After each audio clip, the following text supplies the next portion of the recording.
Ouais, mais le whatever it takes, Ah bah c'est whatever ça- it takes, it can be in the wall. c'est ça. Il can be, you can touch, make contact et puis badaboum.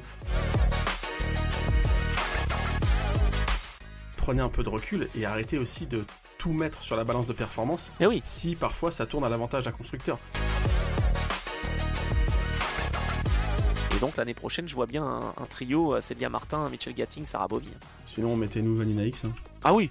Ah, elle est solide en Michelin Je Le Mans Cup. Je suis sais. très très content de ses performances. Ou Voilà. Milka Duno. Souligner Mettez-nous ça aussi. Milka Duno, un trio Non. Célia Martin, Milka Duno et qui attends, il y avait.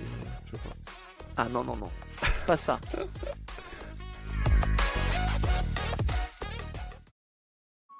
Bienvenue au club, bienvenue dans l'Endurance Club, le podcast que j'ai le plaisir d'animer chaque semaine en compagnie de notre rédacteur multicarte, spécialiste également de l'endurance, Geoffroy Barre. Salut Geoffroy. Salut Anthony, bonjour à toutes et bonjour à tous. Je suis en forme, je te préviens, je suis très Oh oui, ça me plaît, puisqu'on est dans ce 61e épisode, on va revenir sur les 6 heures de Spa, théâtre de la 3e manche de la saison 2025 du WEC, le championnat du monde d'endurance de la FIA. On a fait une petite présentation la semaine dernière, et bien franchement, on n'a pas été déçus dans cette course où il y a eu un petit peu de tout. Alors la météo nous a laissé tranquille, mais par contre, le spectacle était au rendez-vous et beaucoup de constructeurs ont pu se mettre en lumière et en avant. Et donc comme vous le savez, dans l'Endurance Club, on va essayer de vous donner des chiffres justement à l'issue de cette course, des petites infos, des statistiques qui vont vous permettre de encore mieux connaître le monde de l'endurance qui nous fait vibrer. Et donc, eh bien, en 2025, on vibre en rouge et c'est à sens unique. On l'évoquait la semaine dernière. C'est assez incroyable, mais vrai. 3e victoire de rang pour Ferrari. Il y a eu le triplé au Qatar. 2 voitures sur le podium à Imola. Et encore une fois, une victoire pour Ferrari. C'est complètement dingue. Les tifosi ont été heureux. Alors, je sais pas comment on appelle les supporters belges, mais ils ont été quasiment 100 000 spectateurs présents. Je pense qu'il y avait une majorité de tifosi également qui ont fait le déplacement en Belgique. Ferrari, victorieuse, une équipe qui n'en cesse de nous impressionner, j'allais dire, et qui ne cesse de s'imposer. Qu'est-ce que t'en penses de cette domination Ferrari ? Écoute, je sais pas trop comment attaquer ce sujet. Tu sais, on l'a dit à chaque fois, faut pas, comment dire, les résultats bruts des courses sont assez compliqués à interpréter dans le sens où on sait qu'il y a une balance de performance et donc dire comme ça d'emblée la Ferrari est la voiture qui est la meilleure ou Ferrari est supérieure en ce moment. Oui, c'est un peu le cas, mais en fait, je trouve que le résultat masque quand même une course qui a été très ouverte, tu l'as dit, avec plusieurs C'est vrai. constructeurs qui se sont mis en avant, et surtout constructeurs français, Alpine et Peugeot. Non, ce que je vois, c'est que oui, ils ont l'air d'être intouchables, en tout cas, ils sont dans une très grande forme. Après, il y a quand même toujours des points de fébrilité, il y a eu un souci de turbo sur la 83, donc Ça, c'est sûr. finalement, c'est pas une ultra-domination non plus. Il y a eu une ultra-domination chronométrique avec les 3 premières places aux essais qualifs, en hyperpole, mais en course, tu vois, il y a quand même toujours des soucis. La 83, c'est toujours la voiture qui apporte des problèmes dans le clan Ferrari, j'ai envie de dire. Ouais, je sais pas, ils sont peut-être en train d'essayer des choses, je sais pas, mais Ouais. c'est vrai que c'est souvent elle qui a des soucis. Je pense qu'il y a ça. Après, ce que je sens, c'est qu'effectivement, si on prend les choses là, à Spa-Francorchamps, pour cette course de 6 heures 2025, et avec la BOP en l'état telle qu'elle était, ouais, il faut se rendre à l'évidence, la Ferrari est quand même une voiture qui est, dans cette configuration-là, très difficile à battre. Et un peu comme l'année dernière, je trouve que l'ennemi de Ferrari, c'est Ferrari lui-même, quoi. C'est les Oui, pilotes. oui, oui. On va en parler, mais Pierre Guidi qui a été ultra offensif et dangereux même. Et puis c'est aussi beaucoup lié aux performances individuelles, donc je sais pas. Je sais pas s'il faut s'attendre à une répétition de ce schéma aux 24 heures du Mans. Alors Ça normalement, semble possible, la balance ça de semble... performance sera différente aux 24 heures du Mans. Donc je ne sais pas si Ferrari sera autant à l'aise. Parce que là, on rappelle quand même que cette fameuse balance de performance, eh bien en fait, elle est basée sur les 3 dernières épreuves de WEC. Donc là, on commence à avoir finalement une Ferrari qui a réussi à s'imposer à chaque fois, qui sera peut-être pas si au rendez-vous à Interlagos. C'est ça. Sauf c'est ça. qu'entre-temps, les 24 heures du Mans, eh bien, ça sera une nouvelle façon de hiérarchiser les constructeurs. Après, ce que je vois quand même, c'est que, parce que tu sais, on va évacuer le sujet de la BOP dès le début, comme ça sera Oui, fait. oui, bien sûr. La Voilà. balance de performance, tu vois, c'est un peu le sujet qui, évidemment, polarise. Je vois plein de gens qui prennent... J'avais vu des screens sur Twitter qui ont beaucoup tourné.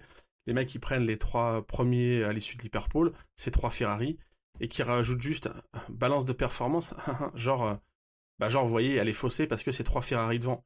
En fait, prenez un peu de recul et arrêtez aussi de tout mettre sur la balance de performance Mais oui. si parfois ça tourne à l'avantage d'un constructeur. Ce que je veux dire, c'est que ça reste quand même des humains derrière au volant des voitures, donc en fait, ça dépend aussi beaucoup de la performance du pilote, ça dépend aussi beaucoup de la performance des ingés qui sont sur le muret des stands, sur la gestion de l'énergie, les choix stratégiques, la dégradation des pneus, enfin, ça reste quand même un sport mécanique mais humain, donc ça faut pas l'oublier.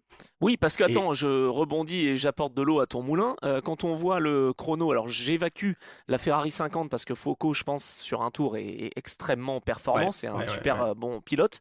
Je fais la comparaison avec la 51. Elle l'a tournée en 2.00.2.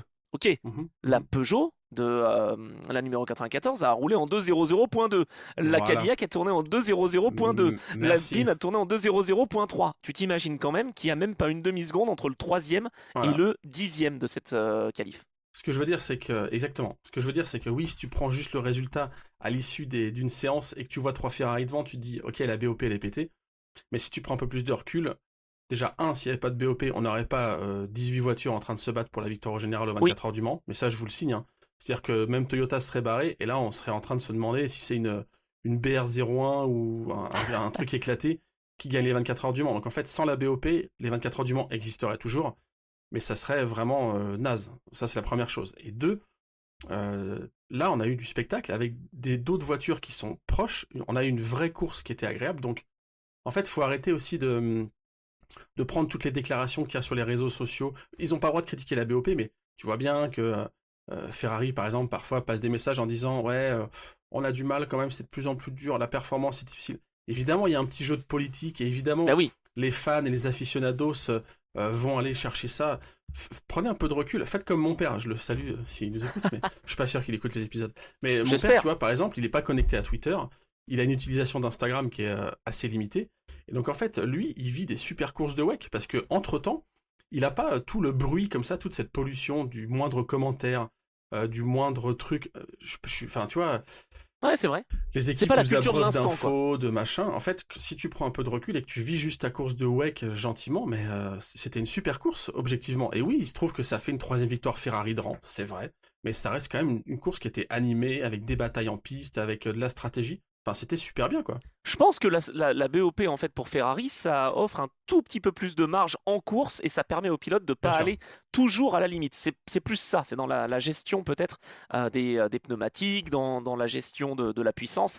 Mais sinon, sur un tour, on a bien vu que les voitures, elles étaient vraiment dans la convergence. En tout cas, c'est ce qu'on a envie de viser pour la CO. Après, sur l'exécution, ben voilà, il y a des équipes qui sont plus expérimentées que d'autres et puis il y a des pilotes qui prennent peut-être un petit peu plus de risques. Moi, je pense que là, c'est passé pour Ferrari. Il y a eu 2-3 moments où c'était chaud, hein, que ce soit avec les manœuvres des pilotes, on va y revenir, ou avec les manœuvres tentées par la direction de l'équipe. Franchement, faire un swap dans les stands, j'ai jamais vu ça. Je comprends même pas qu'il n'y ait pas eu de sanctions, parce que c'était très dangereux, quoi. Je comprends pas. Franchement. Mais c'était beau. Cela dit, ce qu'ils ont tenté, c'est magnifique. C'est-à-dire qu'ils ont quand même fait, si vous n'avez pas vu l'image, changer de position dans les stands. Déjà, je comprends pas comment on peut se passer dans les stands sans être arrêté à son box. Il y a eu une réprimande, hein, cela dit. Parce que, en fait, je pense que les officiels et le collège des commissaires n'ont pas de sanctions appropriées. Ils vont en avoir pour les prochaines, mais bon voilà, Ferrari est passé à travers les gouttes parce qu'on n'a jamais pensé.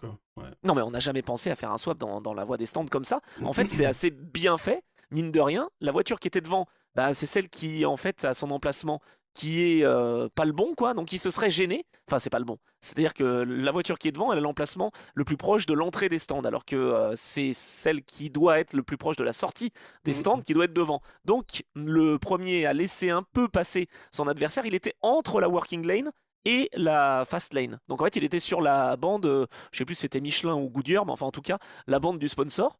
Et il a laissé passer la Ferrari. C'était bien fait dans un sens, mais je pense que dans les prochaines fois, là, ça va faire jurisprudence et il y aura des sanctions. Sauf que historiquement, tu fais toujours ça avant. Enfin, moi, je me souviens des grandes époques Audi où il y avait 3 voitures engagées.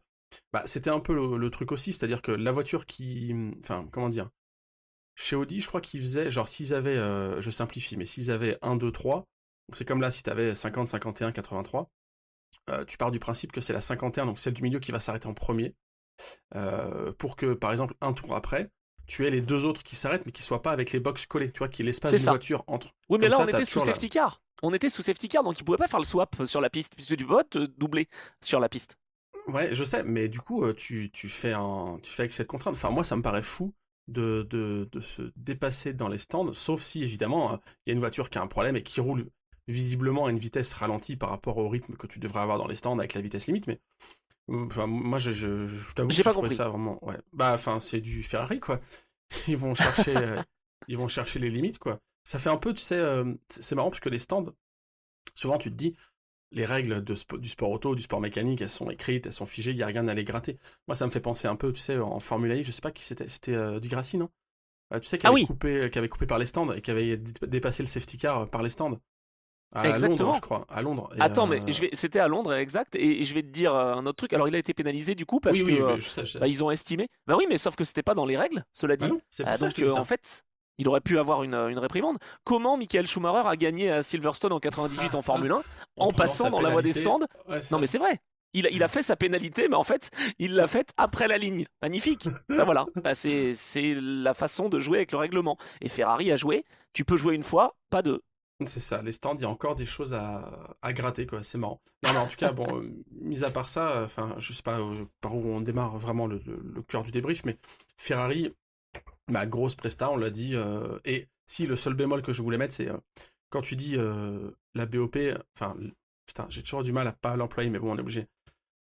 Ce qu'on a pu voir quand même en piste, c'est qu'effectivement, je pense que chez Ferrari, ils sont confort. C'est-à-dire que quand il faut hausser le rythme, Voilà, ils peuvent, c'est ça. là où les autres sont un peu plus taquets. J'ai l'impression que Mako, Frédéric Makowiecki ou Mick Schumacher, par exemple, dans l'Alpine, ils étaient à 100, 110, enfin, non, ils n'étaient pas à 110% parce qu'il n'y a pas eu de sortie de piste, mais je pense ils sont quand même bien taqués, quoi. Bien sûr, Dans les Ferrari, tu sens j'ai l'impression qu'il y a encore cette marge, qui est c'est vrai. logique, hein, parce que la voiture, c'est quand même sa troisième saison. Ils ont fait je sais plus combien de milliers de kilomètres d'essai avant de la lancer en compète, donc ils ont une connaissance qui est beaucoup plus pointue que Alpine, par exemple. C'est pas leur faire offense, mais c'est une réalité. Et donc, et puis voilà, elle est passée dans cette BOP depuis plusieurs saisons, donc on commence à être vraiment dans cette fenêtre de connaissance et de compréhension de la voiture qui est optimale. Donc ils en avaient encore, on a l'impression, sous le pied, ce qui est peut-être moins le cas chez Alpine, mais je pense qu'au Mans, si la BOP Mancel est bonne, parce que c'est toujours un travail d'équilibre entre les différents Bah oui, circuits, j'ai quand même l'impression... Là, on a vu quand même de très belles choses de la part d'Alpine et de Peugeot, ça fait plaisir de voir. C'est le but de la BOP, hein. Enfin, ne l'oubliez pas, mais le complètement. but, c'est de nous offrir un spectacle, et ouais, parfois, c'est Ferrari qui gagne, mais ce sera pas toujours le cas, hein. Franchement, quand on voit Non, la non, non. course de ce week-end, on peut se dire que ce sera pas toujours le cas. D'ailleurs, Ferrari qui fait le doublé en WEC, bah, c'est une première. C'est la cinquième équipe qui arrive à faire ça. Mais c'est une première finalement. Donc même s'ils ont fait le triplé, c'était pas les deux voitures officielles qui avaient Hmm. terminé première et deuxième. Donc après Audi, Toyota, Porsche et Rebellion, et ben voilà, c'est le cinquième team, la cinquième équipe à faire ce doublé. Donc Ferrari, ben bravo à eux parce qu'ils ont pu, comme tu dis, être très agressifs avec tout. Ils ont été déjà très agressifs dès les essais avec des crashs quand même, hein, ça s'était mal passé C'est en vrai. FP2. Donc ce qui veut dire aussi qu'ils vont chercher un peu les limites dès le début. Je sais pas ce qui s'est passé, on va faire rapidement un petit point là-dessus, mais avec ces pneumatiques qui sont sans couverture chauffante, ben, c'est vrai que j'ai l'impression que les Ferrari ont un petit peu plus de mal. Alors, je dis ça, et en 2023, c'était Brandon Hartley avec la Toyota qui avait été Hmm. piégé. Hmm. Mais c'est vrai qu'il y a peut-être aussi ça, ils prennent des risques un petit peu partout, justement, hein, pour essayer de maximiser les performances. Est-ce que ces Ferrari ont un petit peu plus de mal à mettre les pneus en température parce qu'il y a des pressions qui sont vraiment limite de la limite préconisée par Michelin? Et ils prennent pas trop de marge, quoi. Je sais pas si ça se joue à ça, mais en tout cas, Ferrari joue avec les limites, et tant mieux, hein, ils gagnent, mais pour pas grand-chose finalement. Ce qui va être intéressant, t'as raison de le pointer, c'est que effectivement c'est un phénomène qui va être très intéressant à suivre sur les 24 heures du Mans, puisque c'est une Eh course oui, d'endurance, une vraie course d'endurance là pour le coup qui dure une journée. On sait que la sortie de stand en pneus froids, ça a été durant la dernière édition, pas en 2023 parce qu'ils avaient remis les couvertures, je crois, hein. Mais 2024, ça a été quand même, je dis une bêtise, non là?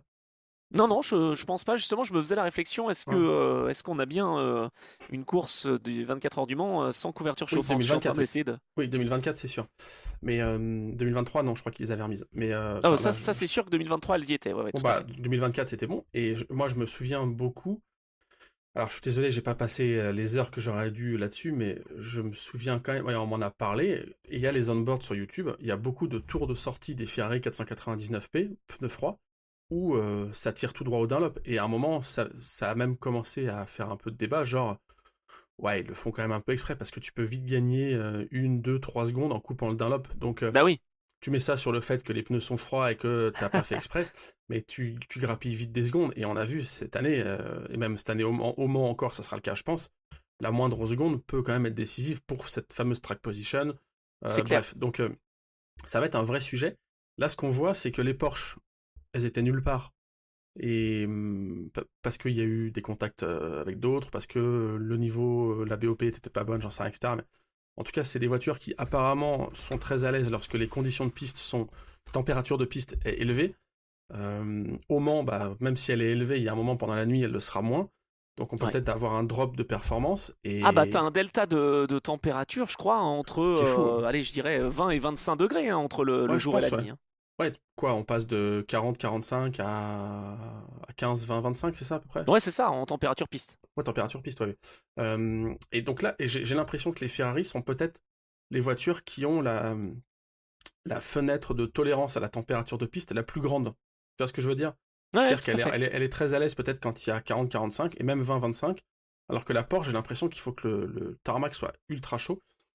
Peut-être que ça sera le cas au Mans et du coup ça leur ira bien. Et peut-être qu'aussi ils ont une config, et là je fais directement un parallèle avec 2015, on aime bien en parler de cette édition, mais peut-être qu'ils ont aussi une config un peu secrète où s'il fait très frais, ils auront un réglage sur une de leurs 3 voitures qui sera vraiment adapté à ça et ils pourront tirer leur épingle du jeu. Je sais pas trop, mais en tout cas, je sens que ce sujet des pneumatiques, comme tu l'as dit, avec la sortie qu'on a vue là en séance d'essai libre, Ouais. on va en avoir d'autres. Hein. Au Mans, on va en avoir d'autres, ça va, c'est sûr, Ah bah c'est c'est sûr. obligé. C'est obligé. Mais en tout cas, voilà, je voulais quand même remettre ça dans le T'as contexte raison, parce que, mine de rien, ok, Ferrari gagne, mais Ferrari essaye d'optimiser pas invincible. Ouais. chaque paramètre. Ouais, non, ils sont pas invincibles du tout. Mais voilà, en tout cas, Ferrari s'impose. Devant, donc, tu l'as dit, Alpine qui se montre et j'ai trouvé que leur week-end avait été très très bien construit. Je crois que c'est Fred Mako qui le déclarait, il me semble, hein, sur le fait que dès la FP1, en fait, ils se sont concentrés sur le rythme, avec la 36 en tout cas, le rythme de course. Tout de suite, quoi. Ils ont compris que certes la qualif était importante, mais la course l'était encore plus. Et donc, bah, ils n'ont pas été ennuyés par cette FP2 qui était souvent marquée Trois, par des trois accidents drapeaux et donc rouges. par des drapeaux rouges. Ouais. Et donc, eh bien, cette Alpine, elle a même occupé la tête de la course quasiment à quoi, à 3 heures de l'arrivée, Ouais, c'est ça. avec Jules Gounon qui ressortait de la voie des stands, qui a fait l'undercut. Et j'ai trouvé que Alpine avait vraiment été très solide, même avec la 35, mais la 35 a été pénalisée par un passage obligatoire par la voie des stands, par un drive-through. L'Alpine numéro 36, décidément, moi je pense que l'apport de Fred Mako, c'est vraiment pas un hasard de retrouver cette 36 bah, pour la deuxième fois consécutivement sur le podium. Alpine fait un excellent travail. L'apport de Fred Mako, la maturité de Mick Schumacher et, Ouais, c'est vrai. Et Jules Gounon.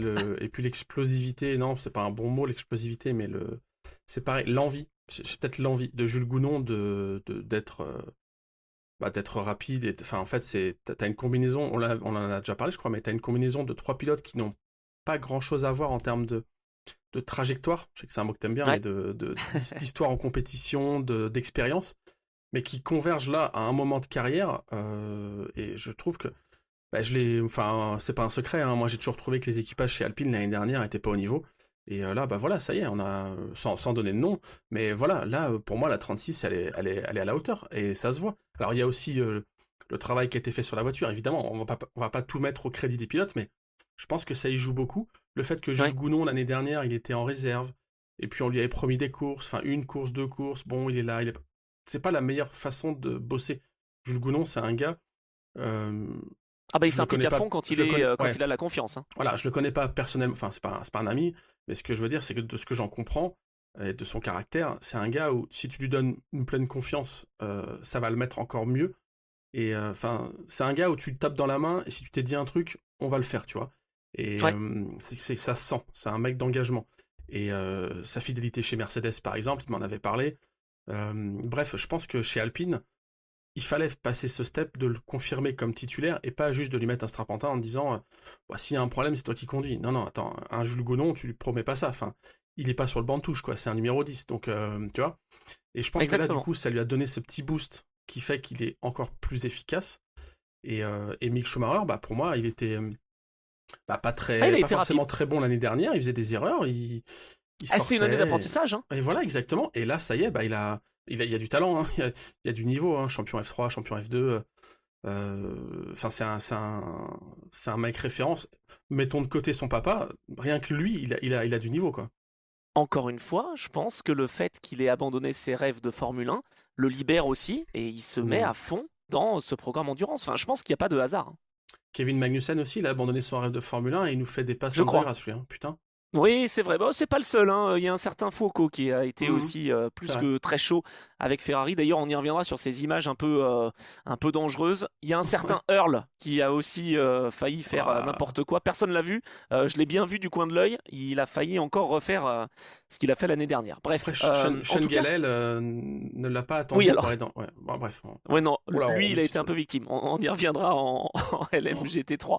Mais ça a été compliqué. Par contre, sur l'Alpine numéro 36, je suis assez déçu parce que l'équipage il est bon, on le connaît, hein, je veux dire, à un moment donné, quand tu as du Paul Louchatin, Ferdi Habsbourg et Charles Milesi, normalement ça doit être rapide. Alors oui, il y a eu ce fameux drive-through, mais bon, l'Alpine numéro 36 a eu une crevaison lente et un arrêt obligatoire voulu par les officiels, et malgré tout, ils ont quand même pas perdu la position.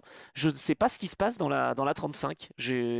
J'ai un peu peur qu'ils aient un manque de confiance. Alors, je dis ça, et peut-être qu'au 24 heures du Mans, ça va être la voiture de référence chez Alpine, mais franchement, c'est moins efficace. Alors, ils sont dans le tour, hein, ils terminent 8e à 52 secondes, donc c'est pas horrible, mais ils sont toujours un petit peu en retrait par rapport à la 36. Pourtant, je trouve que Ferdinand Habsbourg a fait un taf. Moi, il me surprend toujours. Hein. Après, t'es aussi sur une voiture où t'as deux pilotes Gold. Ça peut expliquer quand même des choses. Paul Louchatin et Ferdinand Habsbourg. Mais bon, Habsbourg il était solide, je trouve. Ça lui est arrivé de faire tu veux dire... Attends, j'ai jamais réfléchi à ça, mais oui, t'as raison, c'est vrai que t'as 3 pilotes Platinum sur la 36, c'est bête, mais... Et t'as 2 pilotes Gold dans la 35. En fait, ça...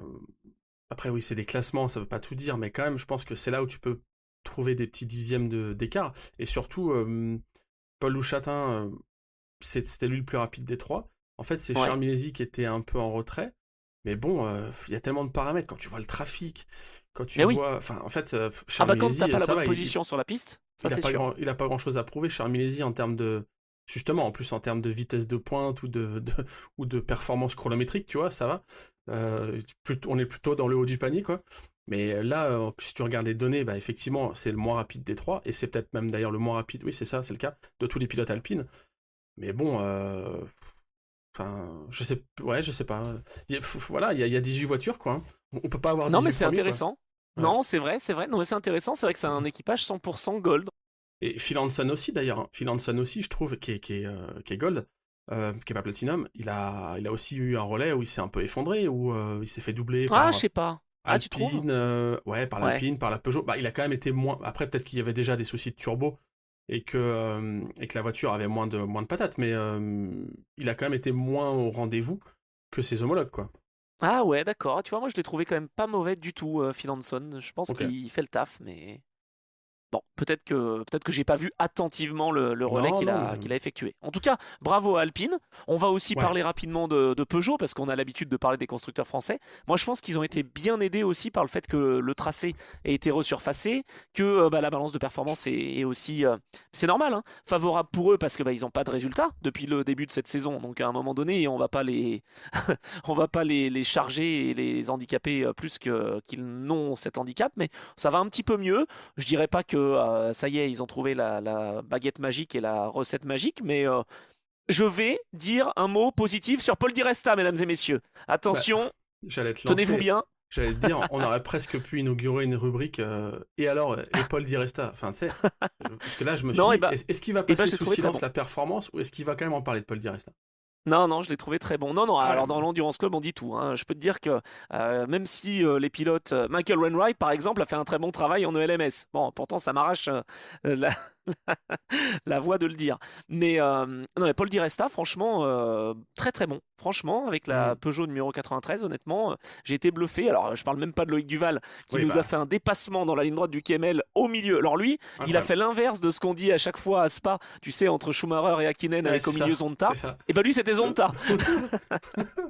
Non, mais carrément. C'était très beau. Mais vas-y, continue tes éloges sur Paul Di Resta.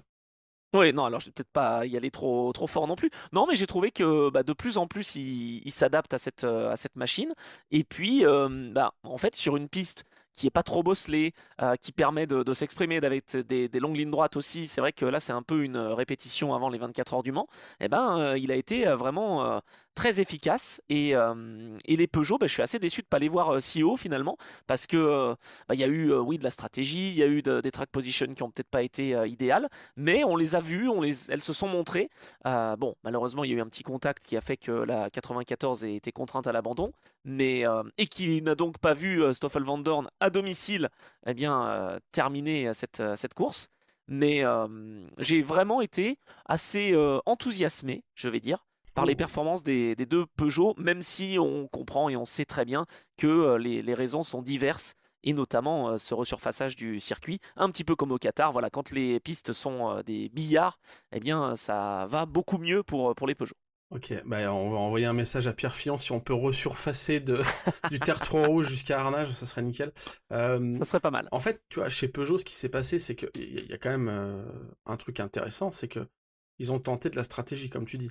En fait, Oui, Sean Gelael, du coup, se retrouve dans le mur parce qu'il y a une touchette enfin une touchette, un oui. beau Enfin, il contact. s'est fait sortir par une Oui, Mercedes, quoi. voilà, il s'est fait sortir par une Merco, exactement. Du coup, il y a toute la procédure qui se lance, là, Eduardo, il appuie sur tous les boutons et c'est parti. Et en fait, il décide là de faire un coup de stratégie. La 93 est en tête à ce moment-là, et tout le monde en profite pour repasser par les stands pour refaire le plein d'énergie. Et eux, avec la 93, ils décident de la laisser en piste. Ils Oui. font une WRT, c'est-à-dire, ok, il y a eu tel événement, mais nous on bouge pas On de notre reste sur notre strat, plan. on reste sur la piste et on garde la track position, on reste premier.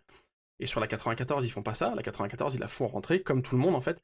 Ce qui fait que, à un moment, quand les conditions reviennent en conditions de course normales, drapeau vert, la 93 est en tête, sauf que elle a une réservoir d'énergie, énergie virtuelle. Je fais exprès de pas parler que de carburant, mais bref, vous avez compris. Où il lui reste 30%. Là où derrière, tous les petits copains sont à 90, 95 parce qu'ils Et sont oui. repassés par la voie des stands. Stratégie bête, vous allez me dire, ben non, pas tant que ça. Puisque s'il y a un autre événement, enfin en fait, ça décale la voiture et ça Exactement. laisse du coup deux opportunités entre la 93 et la 94 en fonction des événements de course qui vont arriver. Tu peux être opportuniste et te dire tiens, bah, la 93, elle va rentrer là au bon moment. Enfin bref, sauf que, il y a une autre sortie de la deuxième McLaren et juste après que la 93 soit rentrée à son stand. Ce qui fait que les autres ont Oui. pu repasser par la voie des stands en condition de vitesse réduite, là où la 93 est rentrée au stand et tout le monde allait pleine balle. Donc en fait, ils n'ont pas eu de chance parce qu'ils Ouais, je ont. suis d'accord. Mais Ils parce ont qu'ils ont joué. ouais, C'est voilà. le coup de la stratégie. Et tu vois, et à un moment, tu peux être héros ou zéro. Voilà. Honnêtement, à 3, 4, quoi, 5 minutes près, ça passait, hein, et la 93 était bien plus haute. Peut-être Elle qu'il termine quand même dans le aurait. tour du leader, hein. Peut-être qu'il aurait fallu faire ça inversé, c'est-à-dire peut-être pas prendre le risque avec la voiture de tête et le faire avec la 94. C'est facile à dire après. Je sais Ouais. pas si c'était possible, mais enfin en tout cas ils ont joué et ça aurait pu payer, donc très bien. Enfin moi je trouve que c'est ça aussi hein, qui fonctionne. Mais c'est mal récompensé, mais en tout cas ça montre qu'il y a il y a de la réflexion et il y a de la volonté de tenter des trucs, donc c'est très intéressant.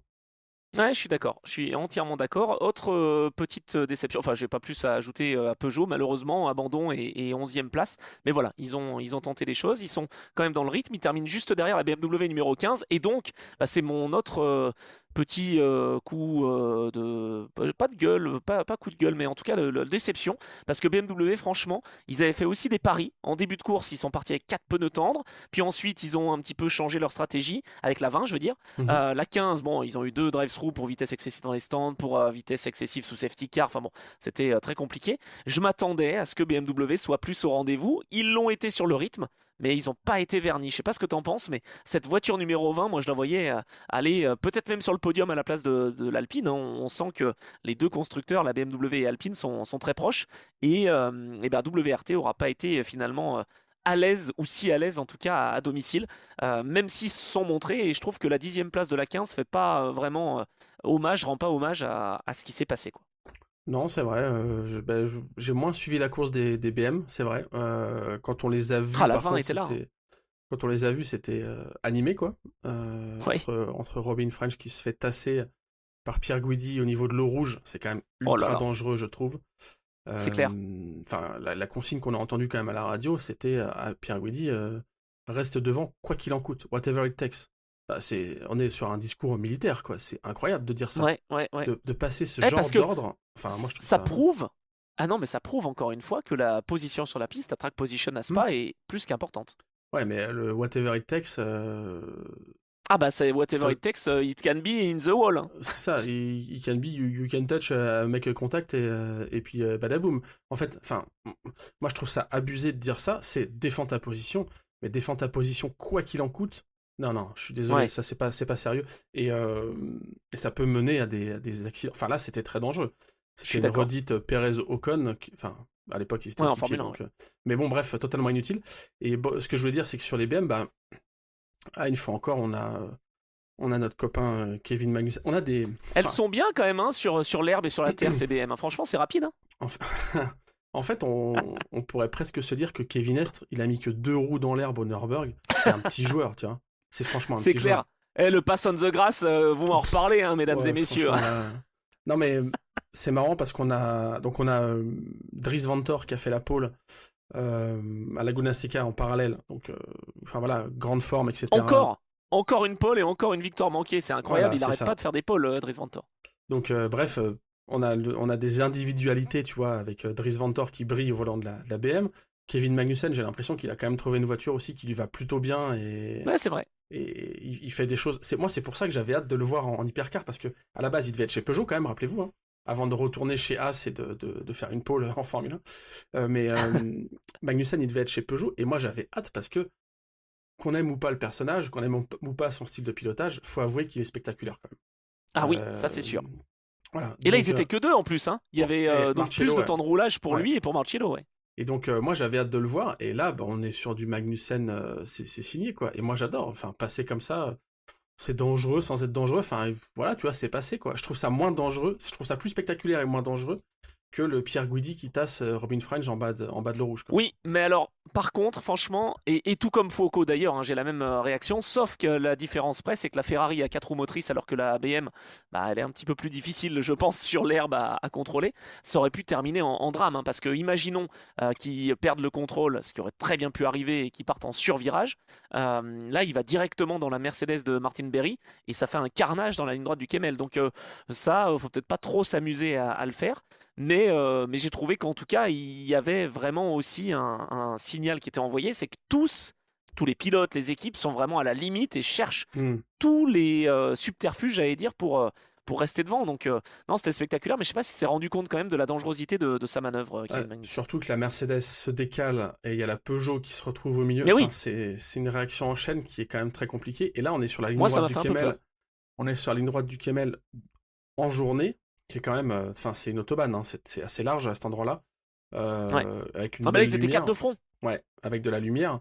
Ce que je veux dire, c'est que tu fais ça après la deuxième chicane au Mans, par exemple, c'est-à-dire après la courbe, quand tu Oui, redescends en c'est-à-dire que tu fais direction de Ulsan. Kubica avant de Thor. Bon, bah ça se termine dans le rail, quoi. Ouais, en fait, au Mans, ça sera moins possible de jouer comme ça, de se permettre ce genre de liberté en rajoutant en plus des LMP2 au milieu de tout ça. Il va quand même falloir, je pense, calmer un peu les ardeurs. Et on s'en souvient. Bah, l'année dernière, c'était Dries Vanthoor, notamment, comme tu l'as dit, qui était très chaud. Kevin Magnussen, pour moi, on est sur le même niveau. Earl Bamber, je n'en parle même pas. Oh là Il y a là là quelques là. garçons. Earl Ouais, Bamber. je te vois, tu te prends la tête. Non, mais il va falloir les calmer, les garçons, parce qu'au Mans, c'est très bien surfacé aussi. Hein. Colas fait du bon boulot tous les je sais pas combien d'années pour refaire un billard dans les Inaudières. Oui, mais bon, ça bouge quand même pas mal, hein. C'est Ouais. bosselé sur le côté, hein. Puis c'est pas droit, quoi. C'est pas une ligne droite, quoi. En plus, en plus. La ligne droite des Inaudières, quand vous regardez bien le tracé, vous allez sur Google Ouais, Maps, c'est une vous allez cassure. voir. C'est pas tant une ligne droite. Enfin, quand même, si ça reste un bout droit, mais Et surtout que la route est bombée. C'est ça ouais. le problème. Bamber, on dit. La route est bomber. Mm. Ah non, mais attends, je peux en parler juste de Earl Vas-y, Bamber? bah, Non, je te mais laisse, je te le laisse. Mais non, mais il a failli faire la même chose que l'année dernière. Alors, tu vois, je suis aussi critique avec Magnussen parce que je trouve que c'est très très dangereux ce qu'il a fait qu'avec Foucault, qu'avec Bamber, qui lui pourtant, vous allez me dire, n'est pas allé dans l'herbe. Bah oui, mais attends, il se fait tasser par Hirakawa et à un moment donné, il lâche pas quoi. Il va lâcher juste au moment où il met deux roues dans l'herbe. Il se dit, ah attends, c'est pas là que j'ai décollé l'année dernière. Mais si, mais il est fou, il est fou. Mais ce, il a dit, Hirakawa est aussi dangereux parce que tasser comme ça dans la ligne droite du Kemmel, disons qu'il a donné un signal à Bamber en disant, bon, tu passeras pas, mec. Bah l'autre, il continue d'attaquer. Je trouve qu'il y a quand même un petit surplus de confiance avec ces voitures de la part des pilotes.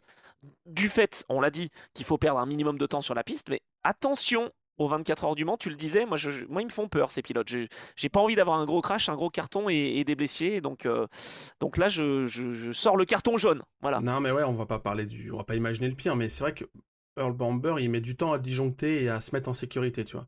Il est quand même, il va loin avant que dans son cerveau, enfin, moi ça me refait penser à Fuji, tu sais, je crois que c'est sur Mais une oui, Alpine où il est tout à l'extérieur et il se retrouve dans la trajectoire sale et il se prend un coup de raquette, enfin, c'est niveau, c'est licence D sur e-racing, quoi. Enfin, tu sais qu'il faut pas mettre tes roues là et il le fait. Et je dis, mais ça va passer, quoi. Je pense qu'il a une confiance en lui qui est juste incroyable. C'est pour ça que je l'aime bien aussi, en fait. Tu vois, je critique, mais en même temps, je l'adore. Moi, j'adore Earl Bamber parce que c'est le gars enfin, il faut une sacrée dose de confiance en soi pour être pilote à ce niveau-là, évidemment, hein. On parlait avant de oui. Kevin Estre avec le Pass on the Grass, etc. C'est des mecs qui sont confiants sur leurs capacités et Ah ouais, mais la quitte à limite aller elle au-delà était du nulle, hein. risque. Ouais, mais parfois ça tape et par le pauvre Kevin Estre, je suis désolé pour lui, mais tu sais, ça peut aller jusqu'à la sortie de piste en qualif au Mans, par exemple en GT, parce qu'il va trop loin et parce il veut trop aller chercher la performance, mais voilà, c'est des mecs qui ont de l'engagement. Donc voilà, moi j'aime bien, mais c'est juste que Bamber, quand même, ça fait beaucoup, quoi. Et là, ça se Mais clôture pas mal, mais ouais, ça fait beaucoup de ça a fois où quand failli même. quoi. Ouais, voilà, c'est ça. Mais en fait, j'aurais pas la même réaction parce que moi aussi j'aime bien le spectacle évidemment, mais Ah, quand là même. ça me fait peur parce que il y a beaucoup de voitures engagées, c'est une série multi-catégories, c'est une course d'endurance. Alors oui, je sais que c'est de moins en moins l'endurance et que c'est plus du sprint parce qu'on va vers une Hmm. convergence entre les voitures. Ok, j'aurais pas la même réaction si ça avait été une course de 20 minutes en Porsche. Tu vois, parce que ok, tu prends tous les risques, Mais tu oui, sais que t'as pas le choix. mais il vient de là, Mais Earl Bamber. Il vient de la Porsche je Cup. sais, En fait, bah oui, les gars comme Nicky Team, Kevin Estre, hein, j'en reparle, c'est le nom qu'on devait placer, c'est ça aujourd'hui? Non, mais Kevin Estre, Nicky Team, ouais, alors si, petit aparté, mais si vous avez un peu de temps à tuer sur YouTube, après nous avoir écouté, bien sûr, et avoir mis 5 étoiles à cet épisode, eh vous allez oui, sur YouTube, vous tapez, attention, hein, c'est pointu, Carrera Cup Deutschland, puis après vous rajoutez, je sais pas, Estre Team ou Edwards Team, et vous avez des caméras embarquées de la Carrera Cup de 2010, 11, 12, 13 même waouh, d'ailleurs, où t'es souvent avec Kevin Estre, et tu sais, la caméra, elle est en vue par choc, mais genre très très basse, quoi, limite à lécher ouais, la piste, quoi. Et là, t'as des trucs au Nürburgring sur la Nordschleife entre Nicky Team, Sean Edwards et Kevin Estre. C'est juste à ah tomber, ouais, quoi. Et Earl Bamber, il a fait de la Super Cup. Je suis pas sûr qu'il soit bien passé par sûr, la Deutschland. Donc, bref, t'as quand même Sean Edwards. si mais plus tard. Ouais, Sean Edwards, pour ceux qui connaissent pas, qui sont pas familiers, c'est un pilote qui est décédé maintenant il y a un petit Oh, paquet de temps, c'était 2013. 2013, ouais. C'était une star montante, un potentiel futur vainqueur des 24 heures du Mans, clairement, hein. Et qui était d'une. Comment on pourrait dire? C'est le côté anglais. D'une agressivité et en même temps d'un caractère très gentleman en piste, quoi. C'est-à-dire Ouais, que je ah pense bah oui. qu'avec Kevin Estre, ils se sont battus en Cup Deutschland, mais je pense qu'à la fin, ils se serraient la main et ils avaient un respect mutuel Mais c'est profond, tu clair, mais vois. c'est ce qu'on aime. Ah ouais, ouais. Et bien sûr. Et donc voilà, il y a des belles vidéos à aller voir. Et donc bref, c'est l'école Cup, Super Cup, quoi. Il faut du contact à un moment. Alors le Bamber, il lui faut Oui, ça, mais quoi. moi je suis partagé parce que j'ai pas envie que ça se termine mal en fait. Parce que sinon, évidemment qu'on est sur le canapé, on trouve que c'est exceptionnel. Évidemment, tu vois une BM dans l'herbe. Je sais même pas d'ailleurs comment il garde Ah, le je sais pouvoir pas. directionnel Magnussen en dépassant voilà à l'extérieur. Je trouve quand même que voilà, si on met pas ah, en fait, je sais pas quoi dire. Voilà, voilà, on est dans l'endurance club, on se dit tout. Je sais pas s'il faut les laisser se battre comme ça parce que c'est vrai que c'est beau et que j'ai pas envie de brider les ardeurs des pilotes. d'un autre côté, c'est pas une fois qu'on sera dans le mur et qu'il y aura eu un blessé qu'il faudra qu'on se plaigne. Tu vois, donc je sais pas, je suis partagé. J'ai à la fois, si je mettais un casque, je serais comme Magnussen, je pense, ou comme Bamber. Mais là, de mon point de vue de journaliste de l'extérieur, j'ai pas envie qu'il se blesse, quoi, et j'ai pas envie qu'il nous fasse des dingueries. Donc voilà, eh Ouais, ben, dites-nous ce que vous pensez en commentaire. Voilà, mesdames et messieurs. on est en vrai, on va pas se mentir, hein, c'est la troisième saison où on a un plateau hypercar qui est assez dense parce qu'avant, oui, on avait la Toyota déjà, parce que la Toyota elle a 80 ans, mais on avait la GR010, mais on avait 40. ouais, ouais, bientôt, ouais, on va en parler après.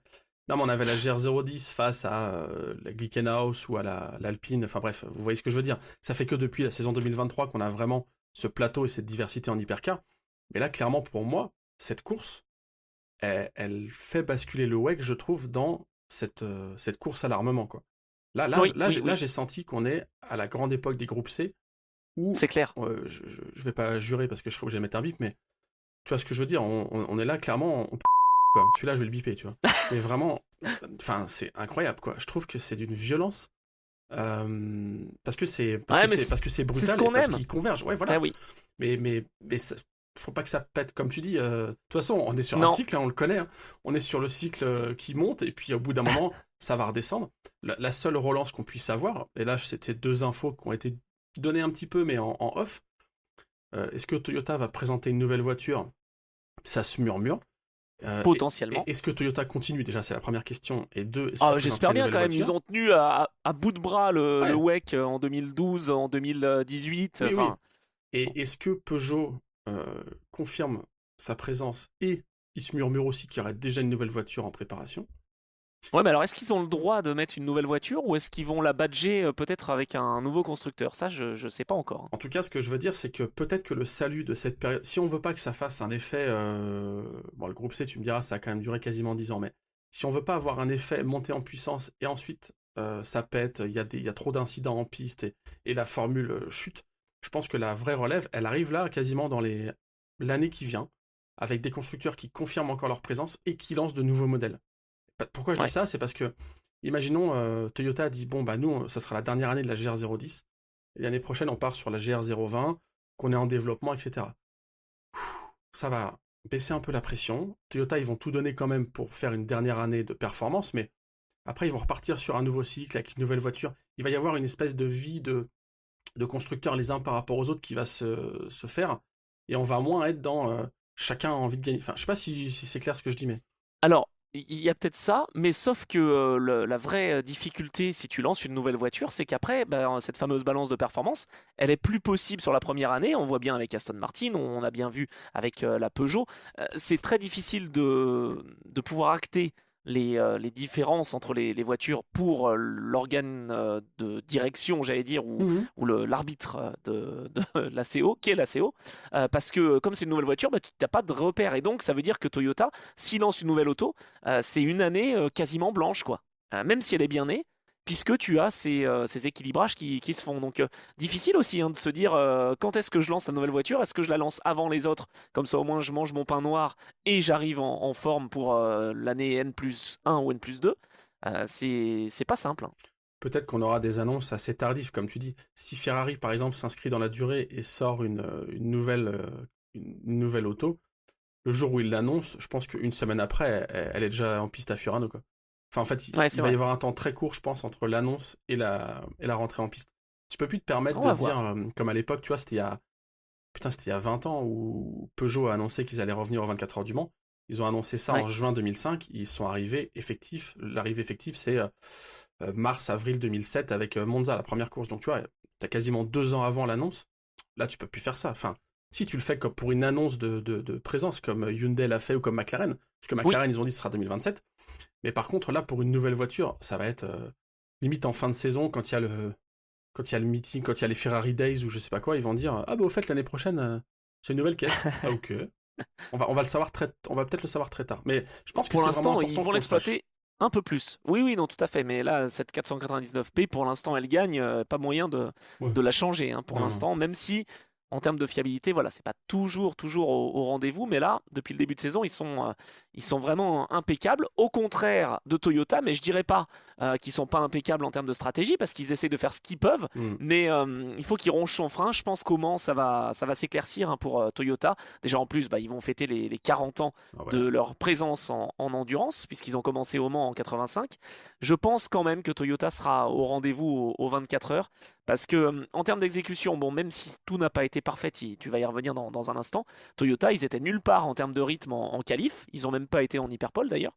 Mais par contre, en course, voilà, ils sont quand même là. On l'avait annoncé à mots cachés, j'allais dire, la semaine dernière, quatrième et septième. Ok, c'est pas du niveau de ce qu'ils voudraient, mais je pense que le podium était jouable hein, pour Toyota, comme la fois dernière à Imola. Donc Kobayashi, dans une interview, disait, voilà, we have to wait, et puis nothing we can do, je sais pas quoi, il laissait entendre qu'il n'y avait pas vraiment d'espoir au vu du poids de la voiture, au vu de la puissance qu'on lui autorise. Moi, j'ai trouvé quand même que Toyota, c'était encourageant. Encore une fois, c'est vrai que ça travaille, l'exécution est pas mal du tout, et on les retrouve en embuscade. Je pense comment ils vont avoir leur carte à jouer. En fait, moi, ce que j'ai vu, c'est que donc elles étaient loin, hein, elles étaient 17-18, je crois, ou peut-être pas, non, il y avait les Aston, je sais plus. Enfin bref, au départ, c'était vraiment très très loin. Non, elles étaient quand même devant les Aston. Mais au fil de la course, quand même, tu voyais les Toyota, le premier relais notamment, ça remonte, 12, 11, 10, 9, à mi-course, tu vois 5, 6, tu fais, mais c'est pas possible en fait. Du coup, ils vont quand même réussir à la gagner. Parce que, comme tu dis, c'est l'exécution, c'est le rythme, c'est la patience, c'est une espèce de rouleau compresseur Toyota quand même, qu'on le veuille ou non. On a du mal à avoir cette image de Toyota parce que pendant longtemps, et on aura un épisode là-dessus d'ailleurs, on peut commencer à le teaser, mais pendant longtemps, ils ont eu de la malchance au Mans et ça a jamais été le constructeur sur lequel tu peux te dire, tiens, là, ils vont dominer. Non, on pensait ça de Audi. On a pensé ça de Porsche pendant longtemps. Toyota, c'est jamais l'impression qu'on a eu de dominance et de fiabilité. Aujourd'hui, c'est le cas. Et à un moment, ça remontait. Je me suis dit, mais ils vont réussir à la gagner. Il suffit qu'il y ait un fait de course, un élément déterminant. Ah bah oui. Ils vont l'enlever. Sauf qu'il faut quand même pas oublier que, retour à la BOP, mais c'était la voiture la plus lourde du plateau avec 1070 kg. Donc c'est quasiment 40 kg de plus que la Ferrari. Que la Peugeot, qui était la voiture la plus légère ce week-end. Parce que la Peugeot, elle était au poids d'homologation. C'est-à-dire que toutes les voitures doivent faire 1030 kg en poids d'homologation. Et après, on rajoute du lest en fonction des performances. C'est la fameuse BOP. Mais donc là, la Toyota était la plus lourde. Et c'était aussi celle qui avait le moins de puissance disponible à déployer. Donc, je critique pas la BOP. Moi, je peux. Hein, je suis pas pilote ou je suis pas machin. Je pourrais la critiquer, mais je me garde bien de le faire parce que j'imagine que ces chiffres correspondent à une réalité et à quelque chose, mais effectivement, si tu regardes le truc brut, c'est la voiture la plus lourde et la moins puissante. Déjà, avec ces données, ils ont quand même réussi à faire de belles choses.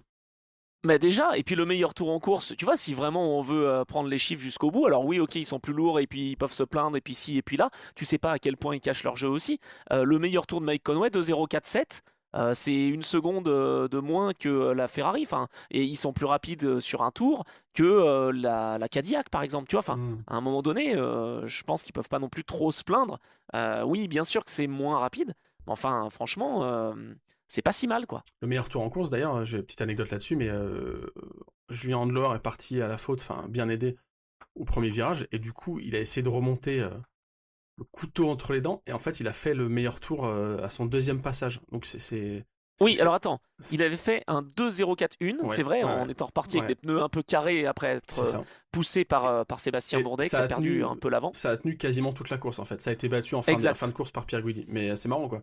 C'est ça, ouais, je suis d'accord. Alors que la voiture, je veux dire, 2,037. La voiture, elle est, donc les pneus au carré, la voiture elle est gavée en carburant, mais il fait quand même c'est drôle quoi. Ah bah c'est du Julien Andlauer, hein. Il est rapide, on se souvient que l'année dernière on l'avait encensé pour sa performance avec la Porsche Proton, c'était fou hein. Ouais, non mais carrément. Écoute, je pense qu'on a été assez complet sur cette hypercar, sur cette catégorie hypercar, sauf... Attends. Vas-y. Sauf, déjà Toyota va donc nous régaler aux 24 heures du Mans avec une nouvelle déco, ça on aura l'occasion d'y revenir. Déco historique pour la 7, hein. La voiture de 98 la couleur en tout cas de la voiture de 98 sera sur la voiture numéro 7, ça va être top. Franchement, c'est incroyable. Elle est super belle. Je voulais parler rapidement de Porsche, justement, tu parlais de Julien Andlauer. Où sont-ils quoi? Que se passe-t-il? C'est vrai que déjà il y a eu un problème au niveau du groupe motopropulseur pour la Porsche Proton, mais d'entrée de jeu quoi, même pas une heure de course, c'était déjà fini pour Nico Pino, donc ça très problématique. Et puis je dirais que cette 963, c'est compliqué, hein. Pourtant, elle a de l'expérience. On est à 73 engagements d'une Porsche 963, et forcément, parce qu'ils engagent 3 voitures, en 18 courses de WEC. Ok. Ah ouais. C'est quand même magnifique. Oui, bah c'est. 73 engagements. C'est pas mal. C'est mieux que les 919 hybrides et TS 050 hybrides de l'époque LMP1, où il y avait eu 70 engagements en 34 courses. Là, on en est à 73 en 18 courses. C'est pas mal. Ah ouais, putain, j'avais pas fait ce. Ok. Ah, c'est T'as énorme, vu? c'est énorme. Ah bah j'ai une petite stat quand même à te donner. Porsche qui d'ailleurs comptait pas sur la présence de Jaminet et de Matt Campbell puisque ils étaient en IMSA. Et d'ailleurs Porsche a gagné en IMSA alors qu'en WEC c'est plus compliqué. Mm. Qu'est-ce qui explique ça? Est-ce que Porsche peut tirer son épingle du jeu? Est-ce que c'est ce que tu disais avec les pneus, la montée en température? Est-ce que la convergence leur fait un peu mal? Est-ce que le fait d'avoir réussi à se battre pour le titre jusqu'au bout en Mm. fin d'année dernière Mm. les handicape un petit peu? On sait pas trop quoi, hein. Voilà, mon absence de Ah, réponse d'accord. Non, mais Ok. je me l'explique pas. Non, mais je sais pas non plus. La Porsche, ça a toujours été un truc un peu. Moi, je l'ai Non, mais vu. l'année dernière, ils ont quasiment tout dominé. Ouais. Je vois pas le downgrade là, parce que tu vois, Toyota, ils sont quand même un peu là, à l'exécution, à l'expérience. La Porsche 963, on dirait qu'elle est incapable de faire mieux, quoi. Moi, Ah, il termine combien? Il termine 9 et 12. l'année dernière, j'avais fait un article. D'ailleurs, j'en referai un cette année, je pense, sur. Ah, C'était pourquoi Porsche va gagner les 24 heures du Mans, parce que je pensais sincèrement que Porsche était le, ah le, bah, ils auraient pu. le constructeur qui allait l'emporter. Là, je t'avoue que Le Mans est dans un mois, ça sera clairement pas voilà pourquoi Porsche va gagner Le Mans, hein, je le sens moins. Mais j'arrive pas, comme toi, j'arrive pas à Voilà comment comprendre. Porsche va perdre. Ouais. Non, mais j'arrive pas, voilà pourquoi on va faire un triplé Ferrari. Mais j'arrive pas à Eh ben, je suis comprendre. pas sûr. Non, moi non plus, Je moi non pense plus. que Toyota et Cadillac seront là, mesdames et messieurs. Putain, c'est Cadillac qu'on a quand même peu évoqué, hein. Parce que je voulais. Bon, non, mais bref, j'évacue Porsche, y a pas grand chose à dire. Non, moi ce que je voulais évoquer, parce on a déjà parlé tout à l'heure de Paul Di Resta et de Earl Bamber, Oui. etc. Jenson Button, on en parle un petit peu ou... Ah là là, il a fait ses débuts en 99 à Spa, voilà, aux 24 heures. C'est tout ce que j'avais à dire sur Jenson Button, mesdames et Non, messieurs. parce qu'apparemment il s'est fait enguirlander quand même sur les track limits où Mais il oui, en avait vraiment plus de dispo, quoi. non mais ça c'était magnifique quand même. Mais Ouais. bon, après c'est normal hein, que l'ingénieur mette le haut là. Mais en l'espace de je sais pas combien de tours, peut-être une dizaine de tours je dirais, il a carrément Ouais, il a tout tout grillé. flingué, quoi. Ouais. Tous ces jokers. No more track limit, Jenson, no more track limit, we can't do it. Et largué, enfin, ouais, en rythme, toujours c'est compliqué, quoi. Et Ah ouais, moi je suis quand même très circonspect. Alors je sais qu'il fait vendre et que il est apprécié. Et en plus, je pense que humainement, il est très gentil, hein, Jenson Button. Enfin, j'ai eu l'occasion de le rencontrer. Il n'y a aucun problème. Je dis juste, Jenson, bon bah voilà, tu peux te mettre en retrait. Voilà, une place sur le muret des stands est parfaite. Tu viendras faire un podcast Endurance Club avec nous. Voilà, Jenson, c'est tout.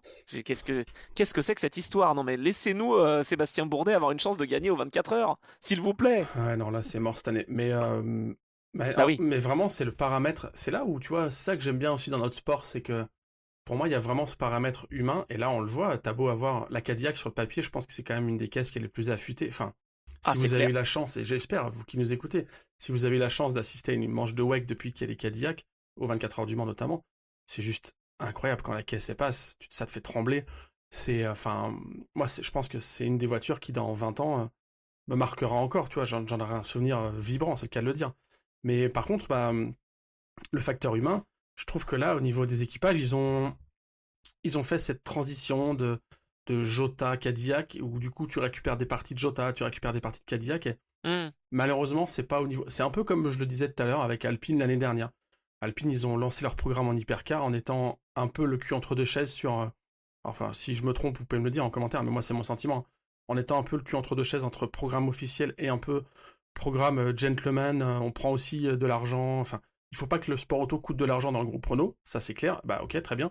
Bon, bah, les performances n'étaient pas au niveau. Là, j'ai l'impression qu'on a un full commitment, tu vois, vraiment un engagement qui est plus fort de la Ouais, part c'est vrai. d'Alpine, parce qu'ils sentent qu'en F1, c'est quand même un peu plus compliqué et qu'il y a peut-être quelque chose à aller chercher en endurance. Puis en plus, ça colle plus aux valeurs, à mon avis.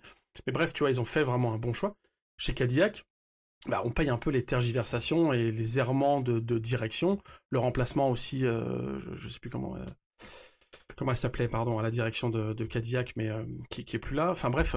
Ah, Laura von Trapp-Closer, bah, c'est dommage, elle était bien, je trouvais. Je trouvais qu'elle insufflait comme directrice. Ouais, je trouvais qu'elle insufflait une super dynamique et que justement il y avait une vision et un côté en plus très avec les pilotes, avec l'encadrement. Ouais. Très, exactement. Très encadrant, enfin, tu vois, je sais pas le mot. Mais... maternaliste, comment on dit? Ouais.